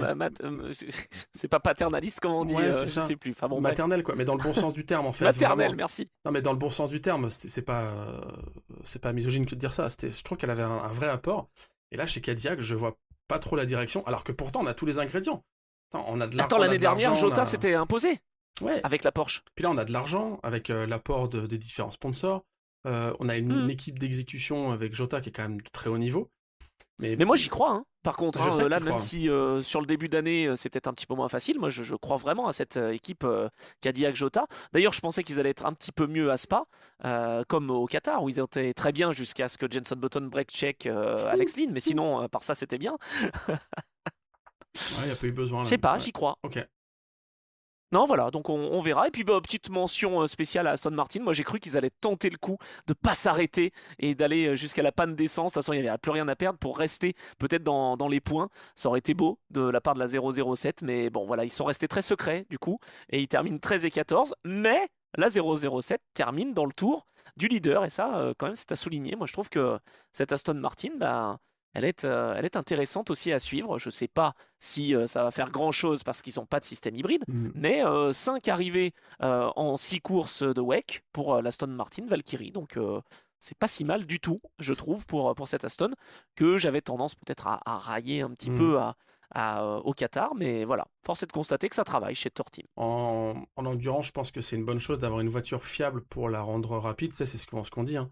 Mieux vaut avoir une voiture fiable que tu rends rapide. Enfin, c'est compliqué parce que ça demande du boulot, mais en endurance, c'est quand même une valeur qui il faut déjà finir les courses pour ensuite aller chercher la performance, plutôt que d'avoir une caisse ultra rapide, mais qui est pas fiable du tout. Donc, je pense qu'ils ont une bonne base. Après, je le répète, hein, ils seront toujours là parce qu'ils n'ont pas de système hybride. Enfin, je vois pas comment l'Automobile Club de l'Ouest et la Fédération internationale de l'automobile pourraient permettre, avec cette BOP, à une Aston Martin de gagner. Je trouverais ça pas logique. Je trouverais ça logique. Ils l'ont pas fait avec Glickenhaus. Ouais, voilà. Exact. Glickenhaus, c'était avec des moyens. Quoique, Glickenhaus, il avait quand même des moyens pas mal. Hein. Ce que je veux dire, c'est que sur un tour, qu'une Aston Martin claque une performance et claque une hyperpole en 2026-2027, why not? Franchement, carrément. Par contre, sur la longueur d'un relais, c'est normal qu'une voiture avec un système hybride ait un avantage. Sinon, ça envoie un message vraiment pas bon, quoi. Ouais, je suis d'accord. Ouais. Non, mais bon, voilà, je voulais souligner quand même qu'Aston Martin avait terminé dans le tour. De rien, voilà. Donc, ok, il y a eu des incidents de course, mais en tout cas, ils sont là. Aston Martin, qui sont quand même moins là en LMGT3, pour le coup, malheureusement pour eux. La meilleure Aston est 5e, la deuxième est 6e. Alors, c'est pas mal, mais ce sont les premiers à être à un tour. Je pense qu'ils ont été un peu piégés par les stratégies, les safety cars. Ils se sont montrés quand même. Hein. L'Aston numéro 27 du Heart of Racing Team a réussi à faire de belles choses. Mais voilà, 5e et 6e, Racing Spirit of Le Mans juste derrière. Pour Aston, c'était moins facile que pour Ferrari. Et oui, Ferrari qui s'impose à la fois en LM GT3 et en hypercar, avec la revanche de la Ferrari numéro 21 avec Simon Mann, avec Alessio Rovera et François Heriot. Bravo, parce que là, franchement, la victoire, elle n'était pas si simple à aller chercher. 40 secondes d'avance pour la 296 numéro 21. Les deux Ferrari sur le podium. Je sais pas ce que tu en as pensé, mais j'ai trouvé que c'était vraiment très très solide et bravo à cette équipe Vista F Corse qui s'est imposée avec Vista, évidemment. Je dois. Alors, qu'est-ce que j'en ai pensé? Écoute, ça a été animé et je trouve qu'en plus la Réal nous a permis de bien suivre les différentes batailles en LMGT3. On voit que les Mustangs sont assez hauts. Il y a eu un moment, elles étaient toutes les deux en tête, je crois d'ailleurs. Mais Mustang qui au Qatar était déjà bien, donc ce qui veut dire aussi que sur des pistes un petit peu plus lisses, eh bien elle fonctionne bien ces Ford Mustang. Bravo à elle, parce que on a eu Ferrari Ford, voilà le duel Ferrari Ford, ça c'était quoi, 66? Là on est en 2025, c'est pas mal. Je rêve d'un 2026 Ford Ferrari, tu vois, aux 24 heures du Mans. Il va être possible, non? Ford revient, c'est ça? Ouais, c'est ça. Non, 2020. Oui, mais c'est en 2027. 27, pardon. Je suis paumé. Il y a tellement d'engagement que je suis paumé. Non, mais par contre, je pense qu'on aura un... Alors, je refais un aparté. Ça fait combien de temps qu'on enregistre? On a le temps, c'est bon. Je refais un petit aparté, mais tu sais, souvent, quand les catégories GT étaient au plus haut, c'est que quand on s'intéresse beaucoup au GTE Pro, des choses comme ça, c'était que l'endurance prototype, les LMP1 étaient un peu dans une phase baissière, quoi. Là, tu Oui. vois, l'hypercar, tu vas voir où je veux en venir. L'hypercar est très haut, il y a beaucoup d'engagés. Mais le LM GT3, je pense, peut aussi connaître un prime. Alors là, c'est un peu tôt, je pense. Mais je dirais peut-être plus 2026, où Enfin, quoique, là, on est pas mal. Je pense qu'au Mans, cette On est année, pas on peut mal. avoir une super course Ferrari-Ford, notamment. Je sens qu'on... Arbitré par Porsche. Je Ouais, pense que voilà, Porsche c'est sera ça. là. Mais je pense qu'on va arriver à un moment où les Mustangs, ça y est, on sait elles bouffent du vibreur, elles sont solides, elles sont fiabilisées, et maintenant elles ont la performance, toujours sous cette... Oh là là, je pensais pas dire ça un jour. Bah ouais, mais bah, c'est vrai que c'est pas une voiture qui est dessinée pour ça, mais bon. Hein, quand tu vois qu'ils sont passés de la Ford GT à la Ford Mustang, j'avoue, ça fait mal. Mais bon, Oui. c'est comme ça, et je pense qu'on va avoir un beau truc. Faut pas minimiser non plus la performance, comme tu l'as dit, des Porsche, parce que l'année dernière, c'était la voiture qui était la référence, donc cette année, c'est normal qu'elle soit un petit peu plus reléguée. Alors si je peux, moi je vais pas critiquer, mais si je peux donner un coup de cœur, et j'ai vraiment envie d'échanger avec elle, Célia Martin, elle a fait un taf de ouf. Ah, génial. Elle se met vraiment à. Bah, elle prend ses responsabilités Exactement. à cœur. Ah ouais. Elle a remplacé Sarah Bovy et franchement, mais quelle perf! Honnêtement, c'est très très solide. Et elle a même pris la première position à un moment Elle a donné en se rendu, décalant un peu en stratégie. elle a rendu la voiture en tête, et je Ouais, pense que ça peut être une course qui pour elle sert de référence, et avant d'attaquer ses premières 24 heures du Mans dans un mois, là elle a fait le plein de confiance. Très très bonne pour son niveau sa classification pardon de pilote, donc voilà. oui, Euh, Michel Gatting au niveau aussi, voilà, dans la fenêtre de performance où on l'attend, j'ai envie de dire. Raël Frey, bah, je suis désolé, mais toujours un petit peu en retrait, toujours un petit peu en dedans par rapport au pilote équivalent, donc ça aurait peut-être pu jouer la victoire. Enfin, je sais pas si tu es d'accord avec moi, mais je pense que ça aurait quand même pu jouer devant. Elles finissent à un tour, mais que c'est vrai, Célia c'est Martin vrai. a fait son relais, quoi, en tout cas. Ouais, j'ai envie de dire, c'est vrai, moi je l'adore, elle Mais est moi aussi, géniale je à chaque l'adore, ça fois, elle n'empêche est pas, mais il faut souriante dire et les tout. trucs. Non, mais Elle est en rythme, elle a elle est fait. moins bonne, quoi. Bah, elle a fait la même performance que Bah, que Célia Célia Martin, Martin. quoi. Donc c'est vrai que si on met Sarah Bovy dans la voiture qui elle aussi est silver, je pense que ça peut être bien pour l'année Après, prochaine. c'est Mais vrai bon, de qu'elles toute ont façon, Raël, elle le sait, hein. euh, Elle en est consciente. Je veux dire, à un moment donné, je pense que voilà, elle va bientôt se concentrer à 100% sur ce programme Iron Dames. Là, c'est la transition qui se fait. On voulait pas lancer Sarah Bovy dans le grand bain tout de suite. Et puis surtout avec Célia Martin qui arrive en tant que bronze, on voulait pas mettre non plus Sarah Bovy en tant que silver. Enfin, ça aurait été beaucoup de mhm, changements, je mhm. pense. Et donc l'année prochaine, je vois bien un trio Célia Martin, Mitchell Gatting, Sarah Bovy, hein. Sinon, mettez-nous Vanina X, hein. Ah oui, ah, elle est solide en Michelin Je Le Mans Cup. Je suis très sais. très content de ses performances. Ou Voilà, je Milka voulais Duno, souligner mettez-nous ça aussi. Milka Duno, un trio, Non, Célia Martin, Milka Duno et qui? Attends, il y avait. Je sais pas. ah non, non, non, pas ça. Moi, je voudrais juste que Simona De Silvestro puisse revenir en auto et faire de belles perfs. C'était une des meilleures femmes, je pense même la meilleure de ces dernières décennies. Et, euh, et voilà, j'aimerais retrouver Simona De Silvestro. Maintenant, elle fait du bobsleigh. Je vais essayer de l'avoir en trajectoire. Non, mais Voilà, je vous le dis. c'est vrai ce que tu dis. Elle fait du bobsleigh maintenant. Mais oui, Ok, je te jure. ok, Elle va faire les jeux de Milan-Cortina. ok, ok. C'est improbable. Ok, ok. C'est énorme, hein. Ah ben, elle est comme moi, elle aime le bobsleigh et elle aime la vitesse en fait. Ok, ok. Et les trajectoires. Bon, alors non, mais sur CGT3, quoi dire d'autre? Bah, sale week-end pour Si, alors McLaren. moi j'ai Sale autre week-end chose à pour dire. McLaren. Ouais, alors ça le week-end pour McLaren, moi j'ai autre chose à dire, c'est que Ferrari remporte une course en Europe, en GT, pour la première fois depuis quand? Spa 2023, avec cette Ferrari 296, c'est quand même assez incroyable comme En statistique. wake, tu veux dire. Oui, enfin, non, en Bah, GT, en ils ont gagné Europe. au Castellet il y a 3 semaines. Ah oui, c'est vrai, en WEC, alors, ah bah, je Ah, sais le pas, j'ai mec mal qui s'est lu tiré une balle dans le la pied. stat que. Ah ouais, c'est vrai qu'ils ont gagné, ils ont gagné en ELMS. Bon, eh ben en WEC, mesdames et messieurs, voilà. En Voilà, n'hésitez tout cas, pas. Merci, on se retrouve la semaine prochaine. allez, je tire ma révérence. Non, alors tiens, j'ai une autre Ouais. statistique, Oh. cette fois qui est bonne. La Ford GT, tu te souviens qu'elle avait fait ses deux premiers podiums en WEC, à Spa et au Mans. Et bah la Ford Mustang, Elle a même gagné au elle a Mans, fait ses d'ailleurs. deux premiers podiums au Mans et à Spa. C'est rigolo quand même, en WEC. Ok. Voilà, je trouve que Alors, bah, ça peut. être une possibilité pour la Ford Mustang de s'imposer aux 24 heures. C'est ce que je voulais dire. Alors, il y avait une autre stat, parce que tu es dans les stats un peu, voilà. J'ai vu passer ça l'autre jour, je trouvais ça assez marrant. C'était, enfin, c'est pas une stat, mais c'était une comparaison, de dire que il y a 10 ans, Nico Hülkenberg avait commencé à Spa avant de gagner au Mans, un peu comme Pascal Wehrlein. En fait, il y avait une espèce de comparaison entre la trajectoire que suit Wehrlein et celle qu'avait suivi Hülkenberg à l'époque. Voilà. Oui, alors la Porsche est moins dominatrice qu'en 2015. Hein. Là, je pense que cette année, ça va être dur pour Pascal Wehrlein. Mais voilà, c'est pas vraiment une stat, mais c'est...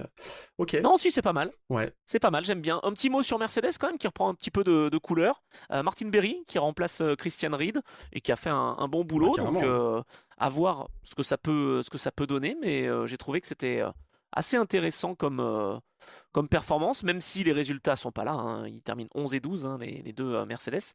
Mais voilà, en tout cas, il y avait un petit peu plus de rythme. Moi, chez Porsche, je trouve qu'ils ont gâché leur performance, la course. Là, je pense que la 92 pouvait faire beaucoup mieux. Ryan Hardwick a été un peu brouillon. Et donc, il termine 7ème. Donc ça, c'est un petit peu dommage, je dirais. Chez Lexus, quelle frustration. La pole pour Gersitz avec la 78. Et puis cette voiture qui finalement en termes de rythme de course, la mémère là, arrive pas à faire mieux que 8ème, parce qu'il y a eu aussi des safety cars, il y a eu une stratégie qui s'est mise en place, etc. Et puis la 87 qui abandonne, encore une fois j'allais dire. Alors ça, tiens, statistique quand même, il y est pour rien, je précise, il y est pour rien, mais José María Lopez a plus, autant d'abandon dans les 4 dernières courses avec Lexus, donc 3 en LMGT3, que dans ses 44 courses avec Toyota en LMP1 Hypercar. Pour rien. Et pourtant, mais quand même. Et pourtant, lui, il était quand même souvent à l'origine de contacts et de oui, mais elles sont solides, ces Toyota. Ouais, heureusement que la Toyota était solide, parce que lui, il en faisait quand même des... Non, mais là, en tout cas, il y est pour rien. Et 3 abandons en 4 courses, là, ça commence à faire beaucoup pour la 87. Je ne sais pas exactement ce qui s'est passé. Il y a eu un problème mécanique dans la ligne droite du Kemmel. Encore pour Umbraescu, et donc Lopez et Schmidt n'ont même pas eu l'occasion de rouler, malheureusement. Ça me fait rêver ta stat sur José María. C'est pas mal. Ils sont où ces abandons? T'as pas le détail? Ah non, j'ai pas le détail avec la Toyota, mais bon, 3 abandons en 44 courses, c'est pas mal. Ah non, mais ça me fait rêver, je vais aller creuser parce que... je pense qu'il y en a un aux 24 heures du Mans. J'allais dire, il doit y avoir du beau... Attends, je suis en train d'aller voir ça quand même. Parce que quand Kobayashi s'envole, sur une slow zone en 2023. Ouais, attends, je suis en train de vérifier. Bon, c'est pas très Vas-y, réfléchis pendant que je parle de la course à oublier pour McLaren, avec Jelael qui se fait sortir purement et simplement. Donc là, gros crash, heureusement, il va bien. Et puis, pour la 59, il y a eu un petit contact avec l'Aston de Doudou Barrichello. Et donc, Sébastien Beau n'a pas pu faire grand-chose. Alors, elle est quand même solide, hein, cette McLaren, parce qu'elle va dans le Tech Pro tout droit. Et elle a pu ressortir. Alors, ils ont dû quand même réparer, nettoyer un peu. Et donc, il termine loin. Il termine 15e à 3 tours. McLaren, qui, on l'espère en tout cas, pourrait peut-être faire une bonne perf en 2025 au Mans. Parce que l'année dernière déjà ils étaient dans le rythme, et puis cette année ça va fort, hein, ça va pas mal avec la lutte au Qatar entre la Corvette et la McLaren. Corvette d'ailleurs qu'on n'a pas vraiment vu du week-end, hein, pour la plus grande déception de Ben Keating, qui lui explique que de toute façon on est en LMGT3, que on doit attendre que les autres fassent des erreurs, qu'on peut rien faire, que le rythme est pas là. Bon, il était pas très très heureux de ça. Je sais pas s'il a pas retourné en LMP2 finalement, Ben Keating. Non mais ouais, c'est ça, il était nulle part, ouais. Enfin, même lui en perso, je veux dire. Ah bah là, 13-14. Ouais, 13-14, il termine devant les McLaren. McLaren, en tout cas, ce que je voulais dire, c'est que 30 ans après la victoire en 95, je pense qu'ils peuvent faire quelque chose, en LMGT3. Je me dis, je crois au signe. Voilà. Non mais je suis carrément d'accord avec ça. José María, il a abandonné au Mans 2017, au Mans 2023 et à Sebring 2021. Sebring 2022. Ah bah oui, parce que ça, voilà, t'as tout. Sebring 2022, c'est lui qui la met sur le toit. Ouais, il lui met bien au tas. Et du coup, non mais McLaren, j'y crois bien parce que je sais pas, je trouve c'est un peu, je trouve que les choses, ouais, là c'était fait de, enfin. Ouais, des faits de course. Ouais, des touchettes quoi, enfin des sorties, des trucs violents, mais je pense qu'au Mans, si ça s'aligne bien, je vois bien en tout cas la victoire en GT3, comme tu dis, 30 ans après. Le côté hommage, etc. Tout est bien emmené. United, ils font les choses bien. Côté pilote, c'est solide. il y aura déjà une année d'expérience. Je pense qu'il va falloir compter avec eux au Mans. Bon bah là, Spa, effectivement, c'est passé totalement au travers, mais Spa n'est pas le Mans. Non, c'est On est vrai, bien c'est cette vrai. punchline, Spa n'est pas le je vais Mans, faire une story. ça j'aime bien. Mm. Mais tu as raison en même temps. Mais d'un autre côté, je pense quand même que c'est une préparation pour les 24 heures parce que justement il y a la gestion du trafic, il y a aussi cette grande ligne droite, il y a quand même des virages en appui qui font penser peut-être à des virages, tu sais, dans les chicanes. Là, je pense à la fin du tracé juste avant d'arriver vers la remontée. Je sais pas, je trouve que ça a quand même donné de belles indications. Mais c'est sûr comment on va avoir encore des batailles un petit peu différentes mais ça promet du spectacle. Moi, je suis très content d'avoir vécu cette course de 6 heures de Spa, même si j'ai eu un peu peur avec des manœuvres intempestives de la part de certains pilotes hypercars. Mais je me suis régalé. Voilà, je te Ah, le mais moi dis. aussi. J'ai pas commenté, malheureusement. J'aurais bien aimé commenter, hein. Je peux te dire, cette course-là, je m'en serais encore mieux souvenu. Ah mais carrément, c'était une super course et bah, vivement Le Mans. Enfin, bah là, on va passer à c'est quoi ton actu, mais là, on commence à se tourner quand même pas mal vers la Sarthe. Oh oui, ça c'est clair. Je sens que tu es dans les starting blocks pour nous faire des petits articles, Eh des ben, présentations, ouais. où retrouver quoi, qui va gagner. Enfin, voilà, je sens que sur Endurance Mag, on va avoir des articles de fond. Alors, écoute, je suis en train de bosser sur plusieurs trucs. Un, on va sortir un épisode historique sur la victoire de McLaren et l'année 95, donc ça c'est pour tout bientôt, très très Ah proche. oui, ouh là là, ça c'est On bien est ça. aussi en train de bosser, bah, on peut le dire maintenant aussi, sur un truc en rapport avec Toyota. Comme ça, on Oui, aura, pour célébrer les 40 ans de présence de Toyota aux 24 heures du Mans, je trouve que ça serait pas mal. Donc on est en train de ouais. préparer ça. Moi, je vais aussi essayer de décrypter un peu plus cette notion de BOP et justement de voir son évolution. Maintenant qu'on a 2 saisons complètes, donc sur Endurance Mag, il y aura avant Le Mans un article un peu décryptage, Geoffroy décrypte. Pas mal, ça, je vais peut-être le Ouais, pas breveter. mal. Et ouais, un article Geoffroy décrypte sur la BOP, sur son évolution. Anthony par l'endurance. Ant- Anthony par l'hypercar, et putain, faut vraiment un truc à faire. Et Geoffroy décrypte. Et du coup, je vais faire ça, et je pense que ça peut être très intéressant comme article à vous mettre de côté avant d'aller au Mans, ou si vous ne venez pas mais que vous suivez la course. Tu vois, avoir des stats un peu utilisables pour faciliter la compréhension de la course. Je pense que c'est un peu ce qui manque quand on est comme ça dans le flow de course, et encore on n'est pas en F1, donc on a le temps d'avoir... on a peu de courses par rapport à la F1, donc Oui. bref, je vais essayer de vous apporter ça. Et Enfin, on a peu de courses, mais attends, entre le oui, non, c'est LMS, vrai. l'IMSA, le WEC, ça commence à C'est vrai. faire quand même. Et puis, bah, dans moins de 2 semaines maintenant, je suis à Spa, moi, du coup. Puisque comme... Ah oui, Eh oui. bah c'est trop tard, monsieur. La course vient de se Ben non, finir mais là. comme les 6 heures de Spa-Francorchamps sont une répétition avant les 24 heures du Mans, et ben le rendez-vous Spa classique, donc organisé par Peter Otto, c'est un peu la Ouais, répétition avant le Mans classique aussi. C'est-à-dire que tu as beaucoup de pas mal. propriétaires qui viennent, qui ne font pas forcément la saison régulière, parce que on a plus de tolérance en historique, hein. T'as moins cet engagement à la saison. Tu peux faire un peu plus de picking et choisir les manches auxquelles tu viens, même si l'organisateur évidemment encourage à ce que tu sois là toute la saison. Mais bref, ce que je veux dire, Eh c'est oui. que Spa classique, un peu comme les 6 heures de Spa, bah, c'est une belle répétition avant Le Mans parce que circuit rapide, circuit spectaculaire. Donc voilà, donc je serai aux commentaires dans un peu moins de 2 semaines. C'est le week-end du... Je vais donner les dates, comme ça on sera précis. C'est le week-end du 24-25 mai. Donc je serai aux Ouais. commentaires avec l'ami belge Vincent Frantzen et avec le copain Julien Ergo. Donc on sera 3 en cabine. Et même en cabine speaker. Donc on sera aussi dans les enceintes du circuit. Donc ça c'est quand même marrant aussi. Comme tu l'as dit, c'est pas souvent que ça t'arrive. Bah moi ce sera la première fois. Mais donc voilà, et ça sera en direct sur la chaîne YouTube de Peter Otto. Donc vous pourrez suivre le samedi et le dimanche. Toutes les courses sont rediffusées. Si vous allez voir le programme, vous regardez, il y a les essais, il y a des qualifs, il y a machin. Dès qu'il y a une course, elle est diffusée gratuitement sur la chaîne YouTube. Trop bien. Ah bah voilà. Bah écoute, on essaiera de voir ça. Il y a des images très sympathiques. Il y a des voitures aussi très sympathiques qu'on est content de retrouver. Donc Ouais. bah voilà. On donnera toutes les infos et tous les éléments évidemment pour aller suivre Spa Bah, surtout Classique qu'il y a du attentivement. groupe C, il y a de l'Endurance Racing Legend, donc ça veut dire qu'il y a des voitures des années 2000-2010, quoi. Il y a vraiment des voitures assez récentes. Il y a une coupe queue avec des Porsche, il y a un plateau 60s avec des Cobra, des Jaguar type E, enfin, c'est à peu près 400 voitures, je pense, sur Spa Classique. Ouf. Ouais. Ah Ouais, oui, c'est énorme, c'est énorme. on est pas mal. Ah oui, d'accord. Donc là, bah, j'allais dire, tu vas forcément avoir pas mal de notes et tu ne vas pas t'ennuyer. Non, je vais pas m'ennuyer, ça va être 2 jours intensifs, surtout que le programme, il y a des courses, il y a des départs de course à 22h30, hein. Je sais pas si tu vois le délire, donc... Ah Ouais, oui. ouais, ça va être des bonnes journées. Ouais. On est, on est pas mal, j'allais dire. Bon, c'est quoi ton actu, Anthony, toi? Alors mon actu, moi, qu'est-ce que je fais là ce week-end? Eh ben, je vais faire la Formule 2, Formule 3 pour commenter l'épreuve d'Imola. Et puis, qu'est-ce que je fais d'autre? Bonne question. Bah écoute, j'essaye de m'avancer un petit peu sur mes podcasts trajectoires parce que là Mhm. j'ai beaucoup trop de retard et ce n'est pas possible, mesdames et messieurs. J'ai découvert l'univers du MotoGP la semaine dernière là, c'était incroyable. J'ai pas été présent pour le week-end parce que je commentais, je bossais, mais franchement c'était fou. Et donc j'ai essayé de prendre des contacts aussi pour avoir quand même quelques bonnes personnes qui puissent répondre à mes questions sur le podcast trajectoire. Mais franchement, bah voilà, je vais essayer de me remettre à flot et puis bah, tout doucement mais sûrement, comme tu disais, hein, de me préparer pour les 24 heures du Mans. Alors, entre-temps, j'aurai quand même du boulot parce qu'il y a la Formule 2 à Imola donc ce week-end.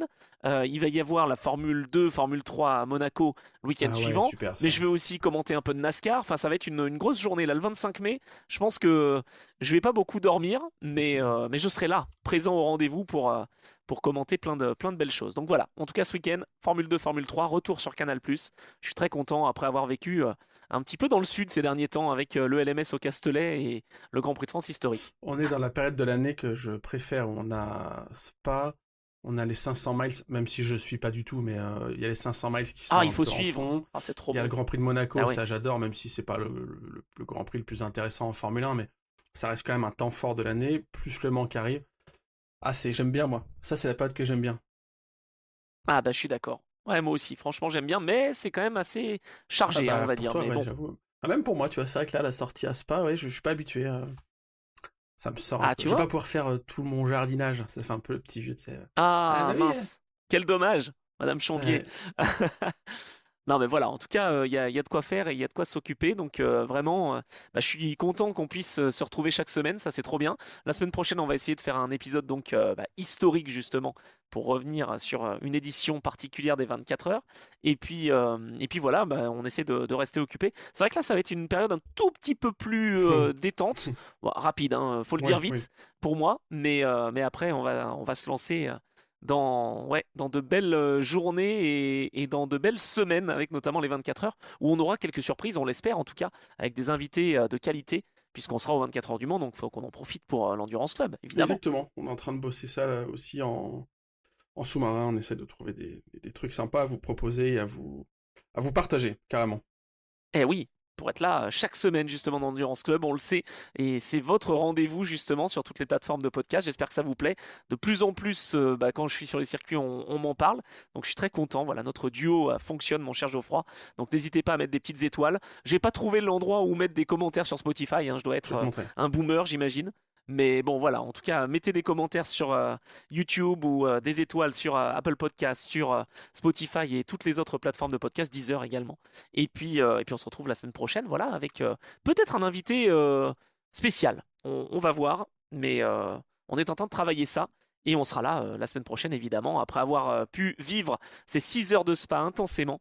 Eh ben, on va se mettre dans l'ambiance Le Mans petit à petit et dans l'ambiance classique aussi. Bref, voilà, c'est un peu le programme qui nous attend. J'espère que ça vous a plu et j'espère que ça t'a plu, Geoffroy, ce petit récap des 6 heures de spa. J'ai adoré. Ça lance très bien ma semaine, tu vois. Parfait. Ah, parfait, impeccable. Eh ben merci beaucoup à toutes et tous de nous écouter encore une fois pour votre fidélité. Voilà, vous savez ce qu'il vous reste à faire pour faire partie du club, de cet Endurance Club. Eh bien, c'est toutes les semaines venir sur les plateformes de podcast ou sur la chaîne YouTube Endurance Mag pour nous soutenir et pour réagir surtout et partager votre passion, la passion qui nous anime. Très bonne journée, très bonne semaine même d'ailleurs à toutes et tous. Et puis on se retrouve